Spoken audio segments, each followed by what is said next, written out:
అందరికీ జేబీఎం. నేను రాజేష్ మహాసేన. ఇప్పుడు పీ గన్నవరంకి మీరు ఎందుకు రావట్లేదు, తొందరగా రండి అంటున్నారు కొంతమంది అన్నదమ్ముళ్ళు. వారికి కూడా ఒక చిన్న క్లారిటీ ఇస్తాను. నియోజకవర్గ ప్రజలందరూ గమనించండి. రాజేష్ మహాసేన నియోజకవర్గానికి వచ్చిన వెంటనే కొద్దిమంది కాపు యువకులు, అమాయకులు వాళ్ళని రెచ్చగొట్టి కాపులు రాజేష్ మహాసేన కారు మీద దాడి చేశారనేది ఒక సీన్ ఒకటి క్రియేట్ చేయడానికి సిద్ధంగా ఉన్నారు. ఎప్పుడైతే కాపు యువకులు రాజేష్ మహాసేన కారు మీద దాడి చేశారన్నారో వెంటనే మన టీవీ9, మన ఎన్టీవీ, మన సాక్షి టీవీ ఇవన్నీ ఇమీడియట్ గా ఫుటేజ్ తీసుకుంటాయి. ఫుటేజ్ తీసుకుని దళితులపై దాడి చేసిన కాపులు అని కాపుల్ని బ్యాట్ చేస్తూ, మరో పక్కన రాజేష్ మహాసేన్ని బ్యాట్ చేస్తూ ఒక న్యూస్ స్టోరీ ఒకటి చేస్తాయి. ఆ న్యూస్ స్టోరీ అందరూ చూస్తారు. చూసిన తర్వాత రాష్ట్రంలో ఉన్న దళితులు ఉన్నారుగా, దాదాపు 1 కోటి మంది దళితులు ఉన్నాం. వీళ్ళందరూ ఏమనుకుంటారా, మా కోసం పోరాడేవాడిని అక్కడ చంద్రబాబు నాయుడు గారు సీట్ ఇస్తే ఈ లోకల్లో ఉన్న కాపులు ఎదుర్కొన్నారా, అయితే కాపులకి మాకు గొడవ అని వీళ్ళ తరపున వీళ్ళు మొదలవుతారు. ఎప్పుడైతే కాపులకి దళితులకి గొడవ మొదలైందో ఆ గొడవ ఎలా తీసుకుంటుందంటే జనసేన పార్టీకి దళితులకి గొడవగా మార్చడానికి జగన్మోహన్ రెడ్డి మొత్తం టీం అంతా సిద్ధంగా ఉన్నారండి. జనసేనకి దళితులకి దాడి లేదా దళితులకి గొడవ అనేది క్రియేట్ చేసి, సో జనసేన ఇప్పుడు టీడీపీ పొత్తులో ఉంది. ఆ కూటమికి దళితులు ఎవరు ఓటేయకూడదు, దళితులు ఓటేస్తే అసలు దళితులకు జరిగిన అవమానానికి అట్టుని మాట్లాడడానికి కొద్దిమంది మేధావి ముసుగులో నీలం కండువలు వేసుకుని సిద్ధంగా ఉన్నారండి. అక్కడికి వెళ్ళిన వెంటనే అయితే బాధాకరమైన విషయం ఏంటంటే అండి, ఇక్కడ ఎస్సీ రిజర్వ్డ్ అని 29 స్థానాలు ఉన్నాయి రాష్ట్రంలో. ఈ రాష్ట్రంలో ఎక్కడ ఎస్సీ అన్నా సరే, ఎక్కడ ఎస్సీ దళితుడైనా సరే ఆ 29 స్థానాలు ఎక్కడైనా పోటీ చేయొచ్చు. అందుకే ఇస్తా అవకాశం. అంతేగాని ఇప్పుడు అవకాశం కాకినాడకు వచ్చింది అనుకోండి, ఇప్పుడు నేను కోర్టుకు వచ్చాను, కోర్టుకి తిరగడానికి అసలు చెప్పలేను. నేను అన్ని కష్టాలకి ఈ రోజున జగన్మోహన్ రెడ్డి అని గురి చేస్తున్నాడు. ఈ రాష్ట్రంలో ఉన్న 1 కోటి మంది దళితులు, ఈ రాష్ట్రంలో ఉన్న క్రైస్తవులు, ఈ రాష్ట్రంలో ఉన్న ముస్లింలు, కేవలం ఈ వర్గాల తరపున ఎక్కడన్నా ఎవరన్నా వీరి మీద దాడి చేస్తే వాళ్ళ తరపున నిలబడి అవతల వాళ్ళ మీద కొంచెం గట్టిగా మాట్లాడాను. అవతల ఎవరుంటే వాళ్ళు దాడి చేసినోడు ఆడు ఆ కులమా, ఈ కులమా, ఆ మతం, ఈ మతం చూడం కదండి. కళ్ళ ముందు దాడి జరిగినప్పుడు మాట్లాడేస్తాం కదా, కోపం వచ్చేస్తుంది కదా.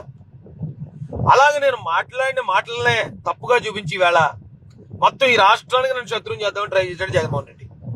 అయితే మా రారాజు ఉన్నాడుగా, మా నారా చంద్రబాబు నాయుడు గారు ఉన్నారు కదా, ఆయన కాపాడేశాడు నన్ను. ఎలా కాపాడాడు? ఒకవేళ నేను నిజంగా తప్పుడు మనిషిని అయితే ఆయన నన్ను కాపాడ్డాడు. ఆయన నాకు అసలు అవకాశం ఇచ్చి ఉండపోను. నేను తప్పుడు మనిషిని కాదు, ఆ సందర్భానికి తగ్గట్టు రియాక్ట్ అవుతాను. ఆ సమస్య నాదనుకుని రియాక్ట్ అయిపోతాను. అది నా వీక్నెస్. అదే నా ప్లస్, అదే నా పాజిటివ్, అదే నా బలం కూడా. లేదంటే నా సామాన్యుడు నా వెనకాల ఎంతమంది జనం ఎందుకుంటారు? అది గమనించిన మా రారాజు నారా చంద్రబాబు నాయుడు గారు అవకాశం ఇచ్చారు. నా మీద ఎంతో తప్పుడు ప్రచారం చేస్తా ఉంటే ఈ పెత్తందారుడైన జగన్ని ఆయన ఎదుర్కొన్నాడు. నా తరపున నా వర్గం మొత్తం, నా తెలుగుదేశం పార్టీ, నా కుటుంబం మొత్తం నాకు అండగా నిలబడింది. నా మీద జరిగిన ఈ దుష్ప్రచారాన్ని సమర్థవంతంగా తిప్పికొట్టింది ఈ కుటుంబం. ఈ రోజున రాష్ట్రంలో నేను బ్రాహ్మణులు తిట్టానన్నారు ఎంతో మంది బ్రాహ్మణ సోదరులు. రాజేష్, నీ పోరాటం అంతా మేము చూసాం, నువ్వు ఎంత మంచోడో మాకు తెలుసు, నువ్వు వెళ్ళవయ్యా ముందుకి, నీ వెనకాల మా ఆశీస్సులు ఉన్నాయని చెప్తున్నారు. నేను కాపులు లేదో అన్నాను క్రియేట్ చేయబడి జగన్ రెడ్డి. కాపులు ఎంతో మంది, ఒక మాట చెప్తానండి, నేను నిజంగా కాపులకి ద్రోహిని అయితే, కాపులకి నేను శత్రువుని అయితే, కాపులంటే నాకు గెట్టదో అనుకుంటే, హైదరాబాద్ లో రంగా గారి వర్ధంతి కార్యక్రమం జరిగిందండి. రంగా గారి వర్ధంతి కార్యక్రమానికి అందరూ కాపులే కదా అటెండ్ అవుతారు. అలాంటి కార్యక్రమానికి కాపులు నన్ను ఎందుకు ఆహ్వానించారు గెస్ట్ గా? నేను చీఫ్ గెస్ట్ గా వెళ్ళానండి. అక్కడ పెద్ద పెద్ద హేమహేమిలైన కాపు నాయకులు ఉన్నారు. వారందరితో పాటుగా ఒక సాధారణ దళిత కుటుంబాల నుంచి వచ్చిన నేను కూడా చీఫ్ గెస్ట్. అక్కడ మీకు తెలుసో లేదో, కాకినాడ దగ్గర వేమవరం ఉంది, అక్కడ రంగా గారి విగ్రహం ఓపెనింగ్ జరిగింది. దానికి సాక్షాత్తు మా రాధాన్న వచ్చాడు. రాధాన్న నన్ను తమ్ముడు అని చాలా ఆప్యాయంగా పిలుస్తాడు, చాలా ఇష్టంగా ఉంటాడు నాతో. ఆ కార్యక్రమానికి ఆయన నేను చీఫ్ గెస్ట్. ఇది వంగవీటి రంగా గారి విగ్రహావిష్కరణకి వైజాగ్ లో కాపునాడు మీటింగ్ చేశారు చాలా ప్రతిష్టాత్మకంగా. కాపునాడు మీటింగ్ కి రాజేష్ మహాసేన్ చీఫ్ గెస్ట్. అంటే కాపుల్ని నేను విమర్శించుంటే, కాపుల్ని నేను తిట్టుంటే, కాపులకి నాకు శత్రుత్వం ఉండుంటే ఓకే. ఇప్పుడు అనవచ్చు కొంతమంది, నీకు ఎమ్మెల్యే సీట్ వచ్చింది కాబట్టి నువ్వు కాపుల గురించి మంచిగా మాట్లాడుతున్నావు అని. మరి ఇంతకుముందు నేను నిజంగా కాపుల మీద అలా మాట్లాడుంటే ఈ కార్యక్రమాలకి వారు నన్ను అంత గౌరవించి వాళ్ళు ఆహ్వానించి ఉండేవారంటారా? నిన్న కాక మొన్న కూడా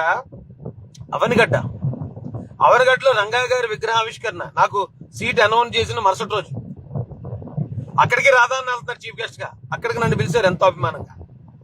అయితే నేను అక్కడికైనా బయలుదేరుతూ ఉంటే దారిలో మీరు న్యూస్ చూసే ఉంటారు, నారా చంద్రబాబు నాయుడు గారు కొత్తగా ఎంపికైన అభ్యర్థులతో జూమ్ కాల్ మాట్లాడారు అని. వెళ్తుండగా సడన్ గా పెద్ద ఆయన ఫోన్, జూమ్ మీటింగ్ ఉందని కారు పక్కకు తీసాం. గంటన్నర మీటింగ్ తర్వాత మేము అక్కడికి చేరుకోవడానికి సమయం మించిపోయింది. అందుకని మొన్న ఇక్కడ జరిగిన రంగా గారి ఆవిష్కరణకి నేను వెళ్ళలేకపోయాను. అదే రోజు నేను విజయవాడ అక్కడ బయలుదేరుతున్నానండి. ఆ రోజు సాయంత్రం మంగళగిరిలో మా లోకేష్ బాబు కాన్స్టిట్యున్సీలో దళిత గర్జన మీటింగ్, దానికి మేము ఎర్లీగా బయలుదేరిపోతున్నాం. అదే రోజు ఇక్కడ రాజానగరంలో వంగవీటి రంగా గారి విగ్రహావిష్కరణ, దానికి చీఫ్ గెస్ట్ గా నన్ను రమ్మని అక్కడున్న ఎవరో జనసేన ఇన్ఛార్జి బలరామకృష్ణ గారు ఆయన ఇన్వైట్ చేశారు నన్ను. కాపుల్లో నాకు వ్యతిరేకత ఉందని ఎవరో ఒక దొంగ 16 నెలలు జైల్లో చెప్పకూడదన్న దొంగ అతను క్రియేట్ చేయాలంటే క్రియేట్ అయిపోద్దా? బీసీలు ఎలా రెచ్చగొట్టాలి అని హిందూ వ్యతిరేక రాజేష్ కాబట్టి బీసీలు సపోర్ట్ చేద్దాం. నేను ఇప్పుడు బీసీలు వేరు మేము వేరని ఇప్పుడు భావించలేదు. వాళ్ళ కష్టాలు మా కష్టాలు ఒకటే దాదాపుగా.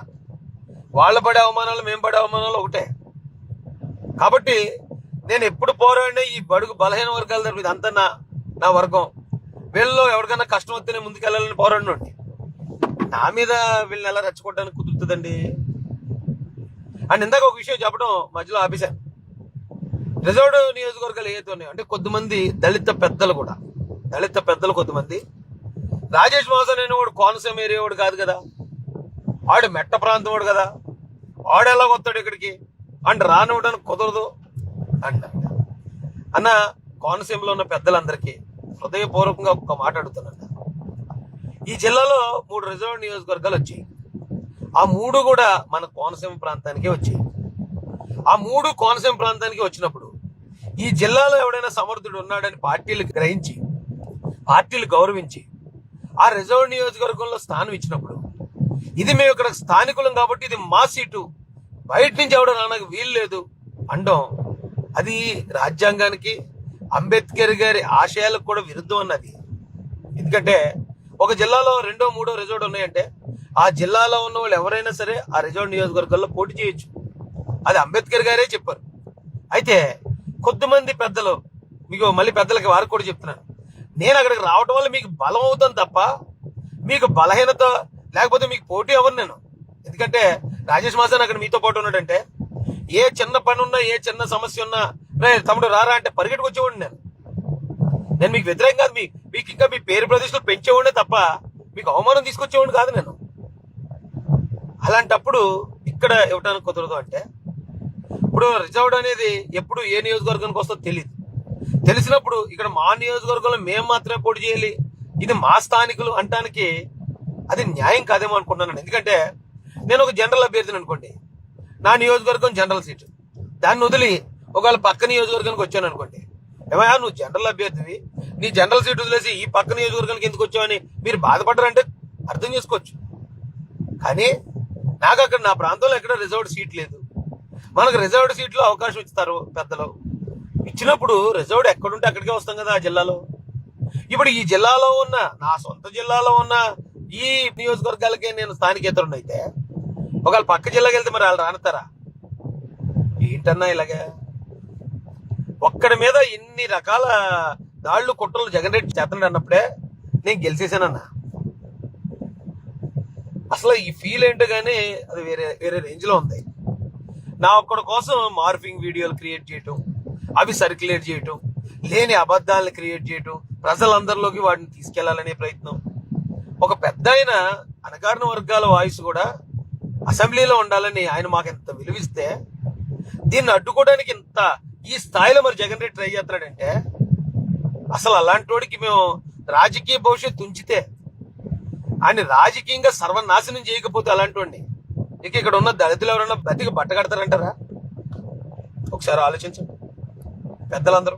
మరి మాకు ఆ ఆత్మగౌరవం లేకపోతే మాకు ఆ బాధ రాదంటారా? ఒక మాట చెప్తాను జగన్ రెడ్డి, నీకే చెప్తాను. ఇప్పుడు ఎవడైతే ఒక ఎస్సీ యువకుడు ఓసీల గురించి తప్పుగా మాట్లాడాడు, కాబట్టి ఆడి రాజకీయ భవిష్యత్తును సమాజ్ చేసేయండి, అలాంటి వాడిని అసెంబ్లీకి రానివ్వకుండా చేసేయండి అని నీ పెత్తందారి బుద్ధితో నువ్వు చాలా గట్టి ప్రయత్నాలు ఒక్కడి మీద చేసుకుంటున్నావు. ట్రై చేసుకో, నేనే వద్దన్నా. నాకేం అవమానాలు ఈ రోజు కొత్త కాదు. నా జాతికి అవమానపడడం లేదా మాకు దక్కాల్సిన గౌరవం దక్కకపోవడం, మాకు వచ్చిన అవకాశాలకు మమ్మల్ని బలవంతంగా దూరం చేయడం ఈ రోజు కొత్త కాదు. బాబాసాహెబ్ అంబేద్కర్ కాలం నుంచి ఇవన్నీ మాకు అలవాటేరా బాబు. ఆ భరించే శక్తి, ఆ క్యాపబిలిటీ మాకుండా నీకు లేదు. ఒక్కసారి ఓడిపోతే ఏమైపోతావు తెలియక భయభ్రాంతులకు గురయ్యి అసలు ఎక్కడ దాక్కున్నావు నీకే తెలీదు. నీలాంటి పిరికి పంద బ్రతుకులు కాదు మాయి. నీలాగా డబ్బులు అక్రమంగా సంపాదించేసుకుని అడ్డదిడ్డంగా తినేద్దామనే అత్యాసపరులం కాదు మేము. కాబట్టి ఎక్కడున్నా రాజులమే మేము, ఎలా బతికినా రాజులమే మేము. ఒకవేళ నాకు ఈ అవకాశం వస్తుందా రాదా దీని మీద నేనేమి తర్జన పడిపోయి నేనేం దాని గురించి ఎక్కువ ఇదే స్ట్రెస్ తీసుకోవట్లే. కానీ నువ్వు రాజేష్ మహాసేన్ అనేవాడిని కనుక చంద్రబాబు నాయుడు గారి అసెంబ్లీకి తీసుకొస్తే అసలు నా బతికేట్రా బాబా నువ్వు భయపడే భయం ఇప్పుడు నువ్వు నా మీద చేస్తున్న కుట్రలే చెప్పేస్తున్నాయా. నువ్వు ఏ అయితే కుట్రలు చేస్తున్నావో అవే చెప్తున్నాయి.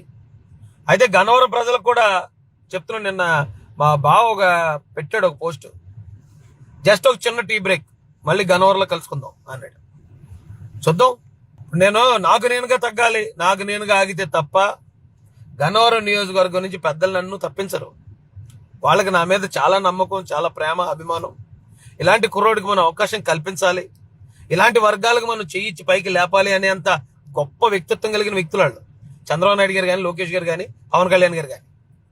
జగన్మోహన్ రెడ్డి లాగా తొక్కేద్దాం, ఎవడన్నా ఎదురుతే తొక్కేద్దాం, బాబాయ్ వస్తే చంపేద్దాం, అమ్మ శల్యాన్ని పడితే బయటికి గెంటేద్దాం, ఈ టైప్ కాదు వాళ్ళు.